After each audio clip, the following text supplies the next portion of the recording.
बिस्मिल्लाहिर्रहमानिर्रहीम। अस्सलामुअलैकुम स्टूडेंट्स। हम पढ़ रहे हैं चैप्टर नंबर 1 डेवलपमेंटल साइकोलॉजी और उसमें आज जो हम टॉपिक पढ़ेंगे वो है Erikson's theory of psychosocial development. Erikson का नफ्सियाती और समाजी नमू का नज़रिया। Erikson's theory of psychosocial development, psychological development और सोशल डेवलपमेंट को एरिक्सन ने एक्सप्लेन किया अपनी थ्योरी में, यानी नफ्सियाती नशोनुमा और समाजी नशोनुमा। और हम इनकी डेफिनेशन पढ़ चुके हैं कि ये कौन सी डेवलपमेंट होती है, किस तरह से होती है। अभी हम देखते हैं कि एरिक्सन ने क्या एक्सप्लेन किया है कि ये दोनों डेवलपमेंट्स कैसे होते हैं, साइको सोशल, साइकोलॉजिकल डेवलपमेंट भी और सोशल डेवलपमेंट। एरिक्सन ने फ्राइड की तरह, पियाजे की तरह और कोहलबर्ग, जिसकी थ्योरी अभी हम बाद में पढ़ेंगे, इसने अपनी थ्योरी में स्टेजेस बताई हैं, ठीक है, डिफरेंट स्टेजेस।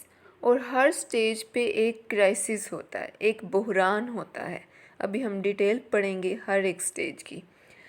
8 स्टेजेस हैं, 8 स्टेजेस बताई हुई हैं और उनमें ये बताया हुआ है कि अगर उस स्टेज पे उस बहरान से या उस क्राइसिस से कोप अप ना किया जाए अच्छी तरह से, तो फिर वहाँ पे प्रॉब्लम्स आती हैं, ठीक है, और डेवलपमेंट ठीक तरह से नहीं होती।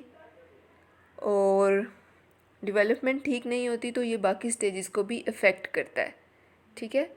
तो सबसे फर्स्ट स्टेज है इत्माद बमुकाबला बेएतमादी, ट्रस्ट वर्सेस मिसट्रस्ट, ठीक। क्राइसिस 1 इसमें यही है, बहरान जो है इसका या इसकी स्टेज है एतमाद बमुकाबला बेएतमादी। ये बच्चे की पैदाइश से लेके 1.5 साल तक का होता है, ठीक है, ये स्टेज। और इसमें क्या होता है कि बच्चे के अंदर ट्रस्ट डेवलप हो रहा होता है। फॉर एग्ज़ाम्पल, जब बच्चे की मदर बच्चे को 1 मिनट के लिए कहीं छोड़ के जाती है बेड पे खुद किसी काम से और फिर वापस आ जाती है, तो आहिस्ता आहिस्ता क्या हो रहा होता है, बच्चे के अंदर ट्रस्ट डेवलप हो रहा होता है कि उसकी मदर वापस आएगी, ठीक है। और अगर इस मौके पे बच्चों को उनके हाल पे छोड़ दिया जाए, बहुत ही जो है ना नाजुक ये मरहला है, यानी बच्चे की आप सही तरह से केयर नहीं कर रहे हो, कहीं कहीं कहीं घंटों तक वापस नहीं आ रहे, उसका कोई ख्याल नहीं है, तो फिर क्या होगा, उस बच्चे की डेवलपमेंट ठीक नहीं होगी, आगे चल के भी कई प्रॉब्लम्स आएगी। और यहीं पर आप देखोगे कि उसका ट्रस्ट भी डेवलप नहीं हुआ, बल्कि उसके अंदर मिसट्रस्ट आ गया, ठीक है। तो अगर तो क्राइसिस के ऊपर कोप अप करेंगे तो फिर पॉजिटिव चीज़ आएगी बच्चे में, यानी ट्रस्ट। अगर नहीं करेंगे तो मिसट्रस्ट। सेकंड स्टेज है autonomy versus shame and doubt, खुद मुख्तारी बमुकाबला शर्म झिझक और शक, ठीक है। आप बच्चे को थोड़ा सा इख्तियार दो, ये 1.5 साल से 3 साल तक है। यहाँ पर बच्चा क्या करता है, खुद से जाके चीज़ों को पकड़ने की कोशिश करता है। उसका क्या होता है, उसकी यही इंटेंशन होती है कि वो हर चीज़ को देखे, हर चीज़ को ऑब्ज़र्व करे, देखे, उसे पकड़े, ठीक है, उसको यूज़ करे। तो अगर तो आप बच्चे को इतना इख्तियार दोगे, ठीक है, वो खुद से चले, कुछ करे, पकड़े, तो फिर बच्चे के अंदर ऑटोनमी आ जाएगी, खुद मुख्तारी की सेंस आ जाएगी, वो आगे चल के भी इसके काम आएगी। यही स्टेज जो इधर डेवलपमेंट हो रही है, ठीक है। और ये आप देख लें कि ये सारे कॉन्सेप्ट साइकोलॉजिकल हैं। अब खुद मुख्तारी आ रही है, ऑटोनमी आ रही है किसी बच्चे के अंदर, तो ये इसकी फ़िज़िकल डेवलपमेंट नहीं है, ये इसकी साइकोलॉजिकल डेवलपमेंट है, ठीक है, उसके अंदर एक क्वालिटी आ रही है। तो अगर आप बच्चे को बार बार टोकोगे, उसे कोई काम खुद से करने नहीं दोगे, उसे खुद से खेलने नहीं दोगे, चीज़ें पकड़ने नहीं देंगे, देखिए सही तरीका होता है बच्चे को ट्रेन करने का, ये नहीं है कि आप हर वक्त उसे डांटे रहो और उसे कोई चीज़ ना पकड़ने दो, ठीक है। आप वो जिस तरह की चीज़ें पकड़ना चाहता है उसी तरह की चीज़ें उसके टॉयज़ में भी उसको दी जा सकती हैं, ठीक। तो उससे क्या होगा कि उसके अंदर ऑटोनमी आएगी। अगर आप ये काम उसे नहीं करने दोगे तो फिर उसके अंदर शेम एंड डाउट्स जैसी चीज़ें आ जाएंगी, ठीक है। फिर थर्ड स्टेज है इनिशिएटिव वर्सेस गिल्ट, आज़ादाना इजहार बमुकाबला एहसास जुर्म। ये 3 से 6 साल की उम्र में है, ठीक है, 3 to 6 years। इसमें क्या है कि बच्चे को आप इनिशिएट करने दें, उसे अपनी बात का इजहार करने दें, वो जो कुछ कहना चाहता है, जो कुछ सीखना चाहता है, ये सेकंड स्टेज से रिलेटेड ही है। जब वो स्टार्ट करेगा नई नई चीज़ें, तो फिर यहीं से वो इनिशिएट लेना शुरू करता है, ठीक है, इनिशिएटिव लेना शुरू कर देता है, इनिशिएट करता है हर चीज़ के अंदर घुसना, हर काम करना, ठीक है। तो अगर तो ये चीज़ होगी तो उसके अंदर रिस्पॉन्सिबिलिटी आएगी और वो इन्जॉय करेगा हर चीज़ को। लेकिन अगर आप उसको इनिशिएटिव नहीं लेने दोगे, उसको कोई एक्सपेरिमेंट नहीं करने दोगे, उसके पास कोई एक्सपीरियंस नहीं होगा, तो फिर उसके अंदर एहसास जुर्म या फिर गिल्ट पैदा हो जाएगा, ठीक है। गिल्ट क्या है कि वो कंट्रोल शुरू कर देता है। अच्छा, उसने एक नया काम किया, उस पर उसे डांट पड़ गई, ठीक है, डांट पड़ गई। अब क्या होगा, वो आइंदा उस काम से खुद को रोकेगा, कंट्रोल करेगा, हालांकि क्या पता वो काम उसकी डेवलपमेंट के लिए बहुत ज़रूरी हो, ठीक है, उसकी साइकोलॉजिकल डेवलपमेंट के लिए। तो बच्चे को डांट के मना नहीं करना चाहिए, बल्कि कुछ काम उसे करने देने चाहिए, इसी तरह उसकी डेवलपमेंट होगी। और फिर वो आगे चल के इस तरह के काम खुद से कब कोई डिसीजन नहीं ले सकेगा, इनिशिएट नहीं कर सकेगा, क्योंकि बचपन से ही आपने उसे ये चीज़ सिखाई ही नहीं है। फिर उसके बाद है industry versus inferiority, fourth stage, मेहनत बामुकाबला एहसास कमतरी। 6 साल से 12 साल की उम्र तक होते हैं। इसमें यह है कि बच्चे स्कूल गोइंग हो जाते हैं, उन्हें डिफरेंट उनकी मॉरल डेवलपमेंट भी हो रही होती है, ठीक है, और उनके अंदर कंपटीशन का जज्बा भी होता है, पैदा हो रहा होता है उसके अंदर।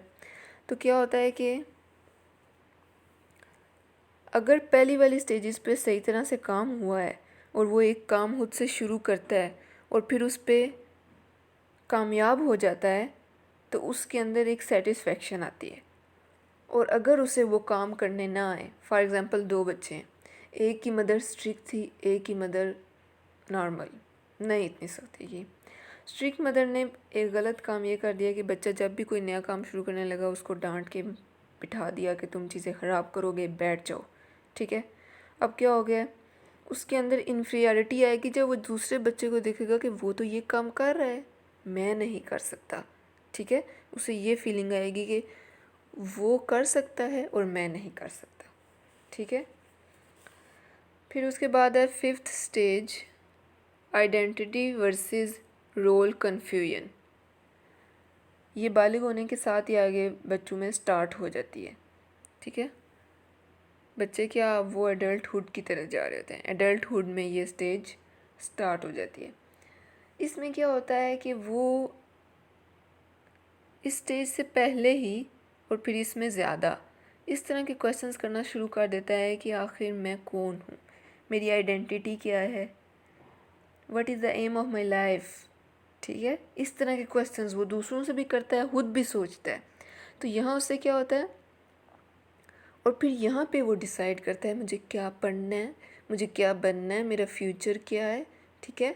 अगर किसी ने डॉक्टर बनना है, टीचर बनना है, यहीं पर वो सोचना शुरू कर देता है, अपनी एक आइडेंटिटी बना लेता है अपने ख़्याल में और फिर उसी पे अमल करना शुरू कर देता है। और अब वो बच्चे जिनका शुरू से उनके साथ स्ट्रिक्टली डील किया गया है, वो यहाँ पे भी खुद नहीं सोचेंगे, ठीक है। यहाँ पे भी वो पेरेंट्स पे डिपेंड कर रहे हैं और उनकी रोल कन्फ्यूजन वैसे की वैसी होगी, यानी वो जानते ही नहीं होंगे कि मेरा एम क्या है, उनका किरदारी उलझाव रहेगा, ठीक। तो ये होगी फिफ्थ स्टेज।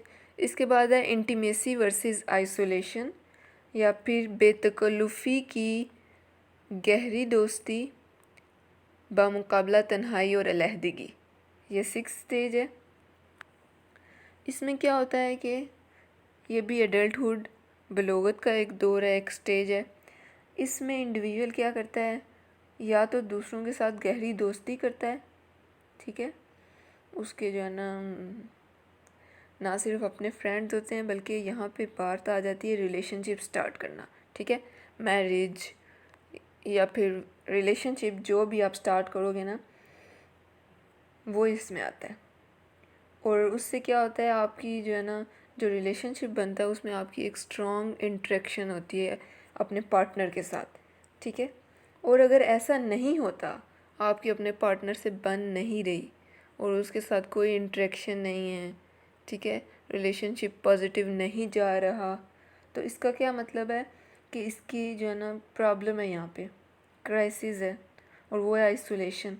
फिर वो तन्हाई पसंद हो जाएगा, आइसोलेट हो जाएगा, ठीक है। दूसरों से मिलना उसे अच्छा नहीं लगेगा, ना ही अपने पार्टनर के साथ वो एंजॉय करेगा। इसके बाद 7th स्टेज आती है नस्ल को आगे बढ़ाना बामुकाबला ठहराव, जनरेटिविटी वर्सेस स्टैग्नेशन। मैंने बताया इससे पहले आप रिलेशन स्टार्ट करते हो, मैरिज या जो भी, तो उससे आगे फिर ये है कि आपके चिल्ड्रंस बच्चे होते हैं, आप अपनी नस्ल को आगे बढ़ाते हो, आप कुछ जनरेट कर रहे होते हो इस दुनिया के लिए, ठीक है। आपको ये होता है कि अगर मैं कल को मेरी डेथ हो जाएगी तो मेरे बच्चे हैं, ठीक है। आप उनको सिखाते हो, उनकी हिफाजत करते हो। और इस मौके पे ये तकरीबन अबाउट 40 इयर्स ये होती है स्टेज। इसमें क्या होता है कि आप बच्चों को अच्छी ट्रेन कर रहे होते हो उनको, ठीक है। और अगर ये काम ना कर सको तो आपके अंदर स्टैग्नेशन आ जाते हैं, ठहराव, यानी फिर आप कुछ नहीं कर सकते। स्टैग्नेशन का मतलब है या ठहराव का मतलब है कि आप फिर कोई स्टेप भी नहीं ले सकते, ठीक। इसके बाद है लास्ट स्टेज 8th वन, ज़ात या अना की सालमियत बामुकाबला मायूसी, ईगो इंटेग्रिटी वर्सेस डिस्पेयर। और ये स्टेज पहली 7 स्टेजेस के ऊपर डिपेंड कर रही है। वहाँ पर अगर आप पॉजिटिव रहे हो और आपकी डेवलपमेंट ठीक तरह से हुई है तो यहाँ पे आप सेटिस्फाई होगे, ठीक है। इंटेग्रिटी होगी आपकी ईगो की, आप सेटिस्फाई हो अपनी लाइफ से। अब ये लास्ट स्टेज है, तो यही जब इंडिविजुअल बिल्कुल ओल्ड हो जाता है, ये तब है। तो अगर आप सेटिस्फाई नहीं हो तो फिर क्या होगा, मायूस हो, डिस्पेयर हो, आपको लगेगा मैंने पूरी ज़िंदगी कुछ किया ही नहीं है, ठीक है। जब आप पिछली तमाम स्टेजेस पे अपने क्राइसिस को ओवरकम नहीं कर सके तो फिर यहाँ पर मायूसी होगी। ये थी एरिक्सन की थ्योरी। 8 स्टेजेस हैं इसमें। लॉन्ग क्वेश्चन आता है, शॉर्ट में भी ये आता है। लॉन्ग आएगा तो पहले एरिक्सन का इंट्रोडक्शन देंगे, उसके बाद स्टेजेस एक्सप्लेन करेंगे। शॉर्ट इस तरह से आता है कि कोई भी एक स्टेज पूछते हैं कि इसको एक्सप्लेन करें, इसको डिस्क्राइब करें। For example, what is initiative versus guilt stage, what is third crisis of Erikson. तो फिर उसमें आपने वही 2 नंबर का जो क्वेश्चन होता है उसमें 4-5 लाइंस में उसको डिस्क्राइब करना है।